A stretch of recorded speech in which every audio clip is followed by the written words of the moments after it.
ನಮಸ್ಕಾರ ಸ್ನೇಹಿತರೆ, ನಮ್ಮನೆ ರುಚಿಗೆ ನಿಮಗೆಲ್ಲರಿಗೂ ಸ್ವಾಗತ. ಇವತ್ತು ದೀಪಾವಳಿ ಹಬ್ಬದ ವಿಶೇಷವಾಗಿ ಹಾಲು ಹೋಳಿಗೆ ಹೇಗೆ ತಯಾರಿಸೋದು ಅಂತ ನೋಡೋಣ. ಕೆಲವೊಬ್ಬರು ಹಾಲು ಹೋಳಿಗೆ ಅಂತ ಹೇಳ್ತಾರೆ, ಕೆಲವೊಬ್ಬರು ಪೂರಿ ಪಾಯಸ ಅಂತ ಹೇಳ್ತಾರೆ. ಹೆಸರು ಏನೇ ಇರಲಿ, ರೆಸಿಪಿ ಮಾತ್ರ ಒಂದೇನೆ. ಇದು ತಯಾರಿಸೋದು ತುಂಬಾ ಸುಲಭ, ಹಾಗೆಯೇ ರುಚಿಯಾಗೂ ಇರುತ್ತೆ. ಸದಾ ಒಂದೇ ರೀತಿ ಹೋಳಿಗೆ ತಿಂದು ಬೇಸರ ಆಗಿದ್ದರೆ ಈ ರೀತಿ ಹಾಲು ಹೋಳಿಗೆನ ಟ್ರೈ ಮಾಡಿ ನೋಡಿ, ತುಂಬ ಚೆನ್ನಾಗಿ ಬರುತ್ತೆ. ನನ್ನ ವಿಡಿಯೋ ಮೊದಲನೇ ಬಾರಿ ನೋಡ್ತಾ ಇದ್ದರೆ ಈಗಲೇ ಸಬ್ಸ್ಕ್ರೈಬ್ ಮಾಡ್ಕೊಳ್ಳಿ. ಮುಂದಿನ ವಿಡಿಯೋನ ತಕ್ಷಣ ನೋಡೋದಕ್ಕೆ ಬೆಲ್ ಐಕನ್ ಕ್ಲಿಕ್ ಮಾಡ್ಕೊಳ್ಳಿ. ಅದರಲ್ಲಿ ಆಲ್ ಅನ್ನೋ ಆಪ್ಷನ್ ಸೆಲೆಕ್ಟ್ ಮಾಡೋದು ಮಾತ್ರ ಮರಿಬೇಡಿ. ಹಾಲು ಹೋಳಿಗೆ ಅಥವಾ ಪೂರಿ ಪಾಯಸ ಹೇಗೆ ತಯಾರಿಸೋದು ಅಂತ ನೋಡೋಣ. ಮೊದಲು ಇದಕ್ಕೆ ಬೇಕಾಗಿರುವಂಥ ಪಾಯಸ ತಯಾರಿಸ್ಕೊಳ್ಳೋಣ.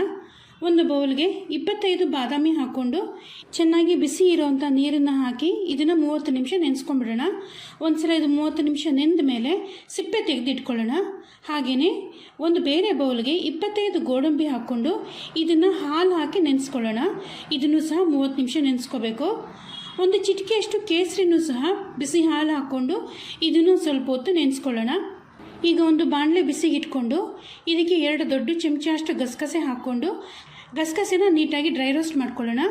ಲೋ ಫ್ಲೇಮಲ್ಲಿ ಇಟ್ಕೊಂಡು ಇದು ಸ್ವಲ್ಪ ಕಲರ್ ಚೇಂಜ್ ಆಗೋ ರೀತಿ, ಹಾಗೆಯೇ ಒಳ್ಳೆ ಘಮ ಬರೋ ರೀತಿ ನೀಟಾಗಿ ಇದನ್ನು ಡ್ರೈ ರೋಸ್ಟ್ ಮಾಡ್ಕೊಳ್ಳೋಣ. ಇದೆಲ್ಲವನ್ನು ಚೆನ್ನಾಗಿ ಡ್ರೈ ರೋಸ್ಟ್ ಮಾಡ್ಕೊಂಡ್ಮೇಲೆ ಇದನ್ನು ತಣ್ಣಕ್ಕೆ ಹಾಕಿ ಬಿಟ್ಬಿಡೋಣ.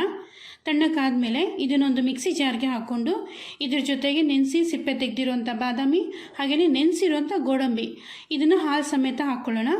ಇದ್ರ ಜೊತೆಗೆ ಫ್ರೆಶ್ ಆಗಿ ತುರಿದಿರೋಂಥ 1 ಕಪ್ಪಷ್ಟು ತೆಂಗಿನ ತುರಿ ಹಾಕ್ಕೊಳ್ಳೋಣ. ತೆಂಗಿನ ತುರಿ ಇದರಲ್ಲಿ ಆಪ್ಷನಲ್ ಅಲ್ಲ, ತೆಂಗಿನ ತುರಿ ಹಾಕೋದ್ರಿಂದನೇ ಒಂದು ಒಳ್ಳೆ ಟೇಸ್ಟ್ ಬರುತ್ತೆ. ಇದನ್ನು ಸ್ಕಿಪ್ ಮಾಡೋಕ್ಕೆ ಹೋಗಬೇಡಿ. ಫ್ರೆಶ್ ಆಗಿ ತುರಿದಿರುವಂಥ ತೆಂಗಿನ ತುರಿ ಹಾಕ್ಕೊಂಡು ಅಗತ್ಯ ಇರೋಷ್ಟು ನೀರನ್ನು ಹಾಕ್ಕೊಂಡು ಇದಿಷ್ಟೊಂದು ನುಣ್ಣಗೆ ರುಬ್ಕೊಳ್ಳೋಣ. ನೋಡಿ, ಈ ರೀತಿ ನುಣ್ಣಗೆ ರುಬ್ಕೋಬೇಕು. ಇದೆಲ್ಲವನ್ನು ನುಣ್ಣಗೆ ರುಬ್ಕೊಂಡ್ಮೇಲೆ ರುಬ್ಬಿರೋ ಅಂಥದ್ದನ್ನು ಒಂದು ಬಾಣಲೆಗೆ ಬಗ್ಗಿಸ್ಕೊಳ್ಳೋಣ. ಇದಕ್ಕೆ ಅರ್ಧ ಲೀಟ್ರಷ್ಟು ಹಾಲು ಹಾಕ್ಕೊಳ್ಳೋಣ. ಹಾಲನ್ನು ಇಲ್ಲಿ ಹಸಿ ಹಾಲು ಹಾಕ್ಕೋತಾ ಇಲ್ಲ, ಒಂದು ಸಲ ಕಾಸಿ ತಣ್ಣಕ್ಕಾಗಿರೋಂಥ ಹಾಲನ್ನು ಹಾಕ್ಕೊಂಡಿದ್ದೀನಿ. ಇದೆರಡನ್ನೂ ಹಾಕ್ಕೊಂಡು ಮೊದಲೊಂದು ಸಲ ಚೆನ್ನಾಗಿ ಇದನ್ನು ಕಲಿಸ್ಕೊಳ್ಳೋಣ. ಇದೆಲ್ಲವನ್ನು ಚೆನ್ನಾಗಿ ಮಿಕ್ಸ್ ಆದಮೇಲೆ ಸ್ಟವ್ ಆನ್ ಮಾಡ್ಕೊಳ್ಳೋಣ. ಚೆನ್ನಾಗಿ ಎಲ್ಲವನ್ನು ಕಲಿಸ್ಕೊಂಡ್ಮೇಲೆ ಸ್ಟವ್ ಆನ್ ಮಾಡ್ಕೋಬೇಕು, ಇಲ್ಲಾಂದರೆ ಡ್ರೈ ಫ್ರೂಟ್ಸ್ ರುಬ್ಬ ಹಾಕಿರೋದ್ರಿಂದ ತಳ ಹತ್ತಿಬಿಡುತ್ತೆ. ಹಾಲು ಮತ್ತು ರುಬ್ಬಿರೋವಂಥ ಪೇಸ್ಟ್ ಎಲ್ಲವನ್ನೂ ಚೆನ್ನಾಗಿ ಹೊಂದ್ಕೊಂಡಿದೆ. ಈಗ ಇದನ್ನು ಸ್ಟವ್ ಆನ್ ಮಾಡಿಕೊಂಡು ಒಂದೊಂದೇ ಬೇರೆ ಪದಾರ್ಥಗಳನ್ನು ಹಾಕ್ಕೊಳ್ಳೋಣ. ಮೊದಲನೇದಾಗಿ ಇದಕ್ಕೆ ಅರ್ಧ ಕಪ್ಪು ಸಕ್ಕರೆ ಹಾಕ್ಕೊಳ್ಳೋಣ. ಹಾಗೆಯೇ 1/4 ಕಪ್ಪಷ್ಟು ಕಂಡೆನ್ಸ್ ಮಿಲ್ಕ್ ಹಾಕ್ಕೊಳ್ಳೋಣ. ಕಂಡೆನ್ಸ್ ಮಿಲ್ಕ್ ಇದರಲ್ಲಿ ಆಪ್ಷನಲ್ಲು, ಆದರೂ ಹಾಕಿದ್ರೆ ಚೆನ್ನಾಗಿ ಟೇಸ್ಟ್ ಬರುತ್ತೆ. ಕಂಡೆನ್ಸ್ ಮಿಲ್ಕ್ ಹಾಕೋದ್ರಿಂದ ಒಂದು ರೀತಿ ಖೋವಾ ಹಾಕಿರೋ ಥರ ಟೇಸ್ಟ್ ಬರುತ್ತೆ, ಅದರಿಂದ ನಾನು ಕಂಡೆನ್ಸ್ ಮಿಲ್ಕ್ ಹಾಕ್ಕೋತೀನಿ. ಸಕ್ಕರೆ ಮತ್ತು ಕಂಡೆನ್ಸ್ ಮಿಲ್ಕ್ ಹಾಕಿದ್ಮೇಲೆ ಮತ್ತೆ ಒಂದು ಸಲ ಚೆನ್ನಾಗಿ ಕಲಿಸ್ಕೊಳ್ಳೋಣ. ಕಲಿಸ್ತಾ ಇದನ್ನು ಸ್ವಲ್ಪ ಹೊತ್ತು ಕುದಿಸ್ಕೊಳ್ಳೋಣ. ಇದು ಡ್ರೈ ಫ್ರೂಟ್ಸ್ ರುಬ್ಬ ಹಾಕಿರೋದ್ರಿಂದ ತಳ ಹತ್ತತ್ತೆ, ಹಾಗೆಯೇ ಗಂಟು ಸಹ ಆಗೋಗುತ್ತೆ. ಅದರಿಂದಾಗಿ ಮಧ್ಯೆ ಈ ರೀತಿ ಕಲಿಸ್ತಾ ಇದನ್ನು ಸುಮಾರು ಒಂದು 5 ನಿಮಿಷ ಲೋ ಮೀಡಿಯಮ್ ಫ್ಲೇಮಲ್ಲಿ ಚೆನ್ನಾಗಿ ಕುದಿಸ್ಕೊಳ್ಳೋಣ. ನೋಡಿ, ಒಂದು ಸಲ ಇದೆಲ್ಲವೂ ಈ ರೀತಿ ಚೆನ್ನಾಗಿ ಕುದ್ದ ಮೇಲೆ ಇದೊಂದು ಸ್ವಲ್ಪ ಗಟ್ಟಿ ಅಂತ ಅನಿಸುತ್ತೆ, ಸ್ವಲ್ಪ ಗಟ್ಟಿ ಆಗಿರುತ್ತೆ. ಕುದ್ದು ನಾವು ಡ್ರೈ ಫ್ರೂಟ್ಸ್ ಮತ್ತು ತೆಂಗಿನಕಾಯಿ ರುಬ್ಬ ಹಾಕಿರ್ತೀವಲ್ಲ, ಅದರಿಂದ ಇದು ಗಟ್ಟಿ ಆಗಿರುತ್ತೆ. ನೋಡಿ, ಈ ರೀತಿ ಗಟ್ಟಿ ಇರುತ್ತೆ. ಈಗ ನೀವು ಇದಕ್ಕೆ ಇನ್ನೂ ಸ್ವಲ್ಪ ಹಾಲು ಹಾಕ್ಕೋಬೇಕು ಅಂದರೆ ಹಾಲು ಹಾಕ್ಕೊಂಡು ಹದ ಮಾಡ್ಕೋಬೋದು, ಅಥವಾ ನೀರು ಸಹ ಹಾಕ್ಕೋಬೋದು. ನಾನಿಲ್ಲಿ ಕೇಸರಿನೇ ನೆನೆಸಿಟ್ಕೊಂಡಿದ್ನಲ್ಲ, ಆ ಕೇಸರಿ ಹಾಲನ್ನು ಸಹ ಹಾಕ್ಕೊಂಡಿದ್ದೀನಿ. ಹಾಗೆಯೇ ಮಿಕ್ಸಿ ಜಾರ್ಗೆ ಸ್ವಲ್ಪ ನೀರನ್ನು ಹಾಕ್ಕೊಂಡು ಅದನ್ನು ಸಹ ಸೇರಿಸ್ಕೊತಾ ಇದ್ದೀನಿ. ನಾನೇನು ಮತ್ತೆ ಹಾಲು ಹಾಕ್ಕೊಂಡೋಕೆ ಹೋಗಿಲ್ಲ. ಇನ್ನೊಂದು ಅರ್ಧ ಮುಕ್ಕಾಲು ಕಪ್ಪಷ್ಟು ನೀರನ್ನೇ ಹಾಕ್ಕೊಂಡಿದ್ದೀನಿ. ನೀರನ್ನು ಹಾಕ್ಕೊಂಡು ಹದ ಮಾಡ್ಕೊಂಡ್ಮೇಲೆ ಇನ್ನೊಂದು ಸ್ವಲ್ಪ ಹೊತ್ತು, ಇನ್ನೊಂದು 2 ನಿಮಿಷ ಅಷ್ಟು ಈ ರೀತಿಯೇ ಕಲಿಸ್ತಾ ಬಿಸಿ ಮಾಡ್ಕೊತೀನಿ. ಇನ್ನೊಂದು ನಿಮಿಷ ಕುದಿಸ್ಕೊಡ್ತೀನಿ. 1 ನಿಮಿಷ ಕುದಿಸ್ಕೊಂಡ್ಮೇಲೆ ಇದಕ್ಕೆ 2 ದೊಡ್ಡ ಚಮಚ ಅಷ್ಟು ಒಣದ್ರಾಕ್ಷಿ ಹಾಕ್ಕೊಳ್ಳೋಣ.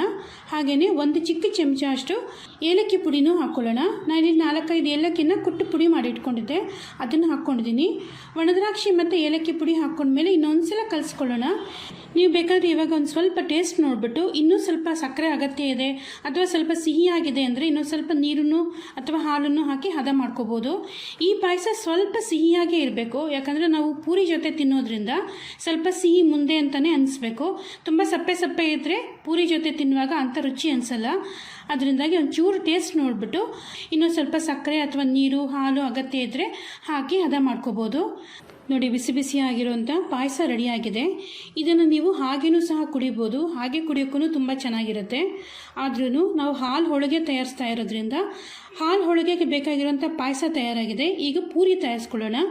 ಒಂದು ಬೌಲ್ಗೆ ಅರ್ಧ ಕಪ್ಪು ಮೈದಾ ಹಿಟ್ಟು, ಅರ್ಧ ಕಪ್ಪು ಚಿರೋಟಿ ರವೆ ಹಾಕ್ಕೊಂಡು ಒಂದು ಸಲ ಇದಿಷ್ಟನ್ನು ಚೆನ್ನಾಗಿ ಕಲಿಸ್ಕೊಳ್ಳೋಣ. ಒಂದ್ಸಲ ಅದೆರಡನ್ನೂ ಚೆನ್ನಾಗಿ ಕಲಿಸ್ಕೊಂಡ್ಮೇಲೆ ಸ್ವಲ್ಪ ಸ್ವಲ್ಪನೇ ನೀರನ್ನು ಸೇರಿಸ್ಕೊಂಡು ಇದನ್ನು ಪೂರಿ ಹಿಟ್ಟಿನ ಹದಕ್ಕೆ ಕಲಿಸ್ಕೊಳ್ಳೋಣ. ತುಂಬ ಗಟ್ಟಿನೂ ಇರಬಾರ್ದು, ಹಾಗಂತ ತುಂಬ ಸಾಫ್ಟನ್ನು ಕಲಿಸ್ಕೋಬಾರ್ದು, ಹದವಾಗಿ ಕಲಿಸ್ಕೋಬೇಕು. ಒಮ್ಮೆಗೆ ಜಾಸ್ತಿ ನೀರು ಹಾಕ್ಕೊಳ್ಳೋದೇನೆ ಈ ರೀತಿ ಸ್ವಲ್ಪ ಸ್ವಲ್ಪನೇ ನೀರನ್ನು ಹಾಕ್ಕೊಳ್ತಾ ಇದನ್ನು ನೀಟಾಗಿ ಹಿಟ್ಟು ಕಲಿಸ್ಕೊಳ್ಳೋಣ. ನೋಡಿ, ಇದನ್ನು ಈ ರೀತಿ ಗಟ್ಟಿಯಾಗಿ ಹಿಟ್ಟು ಕಲಿಸ್ಕೊಂಡು ಇದನ್ನು 3-4 ಭಾಗವಾಗಿ ಮಾಡ್ಕೊಳ್ಳೋಣ. ನೀವು ಬೇಕಾದರೆ ಇದನ್ನು ಚಿಕ್ಕ ಚಿಕ್ಕದಾಗಿ ಪೂರಿ ಹೇಗೆ ತಯಾರಿಸ್ತೀವಿ ಆ ರೀತಿ ಚಿಕ್ಕ ಚಿಕ್ಕದಾಗಿ ಪೂರಿ ತಯಾರಿಸ್ಕೊಂಡು ಒಮ್ಮೆಗೆ ಕರಿಬೋದು, ಅಥವಾ ಈ ರೀತಿ ಚಪಾತಿ ರೀತಿ ತೆಳುವಾಗಿ ಲಟ್ಟಿಸ್ಕೊಂಡು ಇದನ್ನು ಕಟ್ ಮಾಡ್ಕೋಬೋದು. ನಾನು ನೋಡಿ ಈ ರೀತಿ ತೆಳುವಾಗಿ ಲಟ್ಟಿಸ್ಕೊಂಡಿದ್ದೀನಿ. ತುಂಬ ತೆಳುವಾಗಿ ಪೇಪರ್ ಥರನೂ ಬರಬಾರ್ದು, ಹಾಗಂತ ತುಂಬ ದಪ್ಪನೂ ಇರಬಾರ್ದು. ಆ ರೀತಿ ಹದವಾಗಿ ಲಟ್ಟಿಸ್ಕೊಂಡು ಒಂದು ಬೌಲು ಅಥವಾ ಒಂದು ಡಬ್ಬಿ ಮುಚ್ಚಿದ ಸಹಾಯದಿಂದ ಈ ರೀತಿ ಮಾರ್ಕ್ ಮಾಡ್ಕೊಳ್ಳೋಣ. ಮಾರ್ಕ್ ಮಾಡ್ಕೊಂಡ್ಮೇಲೆ ಗುಂಡು ಗುಂಡಿಗೆ ಕಟ್ ಮಾಡ್ಕೊಂಡಿರುವಂಥ ಪೂರಿಗಳನ್ನೆಲ್ಲವನ್ನು ಸಪ್ರೇಟ್ ಮಾಡ್ಕೊಳ್ಳೋಣ. ನೀವು ಬೇಕಾದರೆ ಗುಂಡಿಗೆ ಪೂರಿ ತಯಾರು ಮಾಡ್ಕೋಬೋದು, ಅಥವಾ ಟ್ರಯಾಂಗಲ್ ಶೇಪಲ್ಲಿ ಕಟ್ ಮಾಡ್ಕೊಂಡು ಮಾಡ್ಬೋದು. ನಾವು ಹೇಗಿದ್ರೂ ಇದನ್ನು ಪಾಯಸಕ್ಕೆ ಹಾಕ್ಕೊಂಡು ತಿನ್ನೋದು. ನೋಡಿ, ಈ ರೀತಿ ನೀಟಾಗಿ ಲಟ್ಟಿಸ್ಕೋಬೇಕು. ತುಂಬ ದಪ್ಪನೂ ಇರಬಾರ್ದು, ತುಂಬ ತೆಳುವಾಗೂ ಇರಬಾರ್ದು. ತುಂಬ ತೆಳುವಾಗೋದ್ರೆ ಸ್ವಲ್ಪ ಕಟಕ್ಲಾಗುತ್ತೆ, ತುಂಬ ದಪ್ಪ ಆದರೆ ಮೃದು ಆಗೋಗುತ್ತೆ. ಅದರಿಂದ ಹದವಾಗಿ ಲಟ್ಟಿಸ್ಕೋಬೇಕು. ಒಂದ್ಸಲ ಇದೆಲ್ಲವನ್ನು ಕಟ್ ಮಾಡ್ಕೊಂಡ್ಮೇಲೆ ಬಿಸಿ ಎಣ್ಣೆಗೆ ಹಾಕ್ಕೊಂಡು ಇದನ್ನು ಕರಿಯೋಣ. ಬಿಸಿ ಎಣ್ಣೆಗೆ ಹಾಕ್ಕೊಂಡು ಲೋ ಮೀಡಿಯಂ ಫ್ಲೇಮಲ್ಲಿ ಇದೊಂದು ಸ್ವಲ್ಪ golden colour, light golden colour ಬರೋ ರೀತಿ ನೀಟಾಗಿ ಕರೆದು ತೆಗೆದಿಟ್ಕೊಳ್ಳೋಣ. ನೋಡಿ, ಈ ರೀತಿ ಲೈಟ್ ಗೋಲ್ಡನ್ ಕಲರ್ ಬರಬೇಕು. ಬಿಸಿ ಎಣ್ಣೆಯಿಂದ ತೆಗೆದು ಸೈಡಲ್ಲಿ ಇಟ್ಕೊಂಡು ಉಳಿದಿರೋಂಥ ಹಿಟ್ಟಲ್ಲೂ ಸಹ ಇದೇ ರೀತಿಯೇ ಪೂರಿಗಳನ್ನು ಲಟ್ಟಿಸ್ಕೊಂಡು ಕಟ್ ಮಾಡಿ ನೀಟಾಗಿ ಇದನ್ನು ಗೋಲ್ಡನ್ ಕಲರ್ ಬರೋ ರೀತಿ ಕರೆದು ತೆಗೆದಿಟ್ಕೊಳ್ಳೋಣ. ಕೆಲವು ಪೂರಿಗಳು ಉಬ್ಬತ್ತೆ, ಕೆಲವು ಪೂರಿಗಳು ಉಬ್ಬೋದಿಲ್ಲ. ಇದಕ್ಕೆ ನೀವು ಉಬ್ಬಲೇಬೇಕು ಅನ್ನೋ ಥರ ಏನೂ ಇಲ್ಲ. ಉಬ್ಬಿದ್ರೂ ಪರವಾಗಿಲ್ಲ ಅಥವಾ ಉಬ್ಬದೇ ಹೋದ್ರೂ ಪರವಾಗಿಲ್ಲ, ಏನೂ ತೊಂದರೆ ಇಲ್ಲ. ನೋಡಿ, ಎಲ್ಲ ಪೂರಿಗಳನ್ನು ಕರೆದಿಟ್ಕೊಂಡಿದ್ದೀನಿ. ಪೂರಿದು ತಯಾರಾಗಿದೆ ಮತ್ತು ಇದಕ್ಕೆ ಬೇಕಾಗಿರುವಂಥ ಪಾಯಸ ತಯಾರಾಗಿದೆ. ಸರ್ವ್ ಮಾಡುವಾಗ ಹೇಗೆ ಅಂತ ನೋಡೋಣ.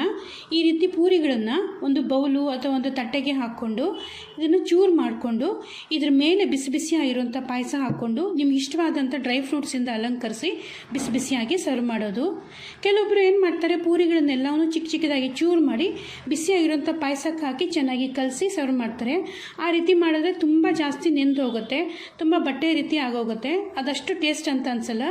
ಅದರಿಂದ ನಾನೇನು ಮಾಡ್ತೀನಿ, ಸರ್ವ್ ಮಾಡುವಾಗ ಅದನ್ನು ಚೂರು ಮಾಡಿ ಅದ್ರ ಮೇಲೆ ಬಿಸಿ ಪಾಯಸ ಹಾಕ್ಕೊಂಡು ಸರ್ವ್ ಮಾಡ್ತೀನಿ. ಹಾಗೆ ಮಾಡೋದ್ರಿಂದ ಎರಡೂ ಟೇಸ್ಟ್ ನಮಗೆ ಚೆನ್ನಾಗಿ ಗೊತ್ತಾಗುತ್ತೆ, ತಿನ್ನೋದಕ್ಕೂ ತುಂಬ ರುಚಿಯಾಗಿ ಅಂತ ಅನಿಸುತ್ತೆ. ನಾನು ತೋರಿಸಿರುವಂಥ ವಿಧಾನದಲ್ಲೇ ಒಂದ್ಸಲ ಟ್ರೈ ಮಾಡಿ ನೋಡಿ, ಖಂಡಿತವಾಗ್ಲೂ ನೀವು ಇಷ್ಟಪಡ್ತೀರಾ. ನಾನು ಈಗಾಗಲೇ ಸಾಕಷ್ಟು ಬಗೆಯ ಸ್ವೀಟ್ ರೆಸಿಪಿಗಳನ್ನು ತೋರಿಸಿದ್ದೀನಿ, ಸಾಕಷ್ಟು ಹೋಳಿಗೆ ರೆಸಿಪಿಗಳು, ಪಾಯಸ ರೆಸಿಪಿಗಳು ತೋರಿಸಿದ್ದೀನಿ. ಆ ರೆಸಿಪಿಗಳ ಪ್ಲೇಲಿಸ್ಟನ್ನು ನಾನು ವಿಡಿಯೋ ಕೊನೆಯಲ್ಲಿ ಹಾಕಿರ್ತೀನಿ. ನಿಮ್ಗೆ ಇಷ್ಟವಾದದ್ದನ್ನು ನೋಡಿ ಟ್ರೈ ಮಾಡಿ, ಯಾವುದು ನಿಮ್ಗೆ ಇಷ್ಟ ಆಯಿತು ಅಂತ ನನಗೆ ಕಾಮೆಂಟ್ ಮಾಡಿ ತಿಳಿಸಿ. ನನ್ನ ವಿಡಿಯೋ ಇಷ್ಟ ಆಗಿದ್ದರೆ ಲೈಕ್ ಮಾಡಿ, ನಿಮ್ಮ ಫ್ರೆಂಡ್ಸ್ಗೆ ರಿಲೇಟಿವ್ಸ್ಗೆ ನನ್ನ ವಿಡಿಯೋನ ಶೇರ್ ಮಾಡಿ. ನನ್ನ ಚಾನಲ್ಗೆ ಇನ್ನೂ ಸಬ್ಸ್ಕ್ರೈಬ್ ಮಾಡ್ಕೊಂಡಿಲ್ಲ ಅಂದರೆ ಈಗಲೇ ಸಬ್ಸ್ಕ್ರೈಬ್ ಮಾಡ್ಕೊಳ್ಳಿ. ಮುಂದಿನ ವಿಡಿಯೋಗಳಲ್ಲಿ ಭೇಟಿಯಾಗೋಣ. ನಮಸ್ಕಾರ.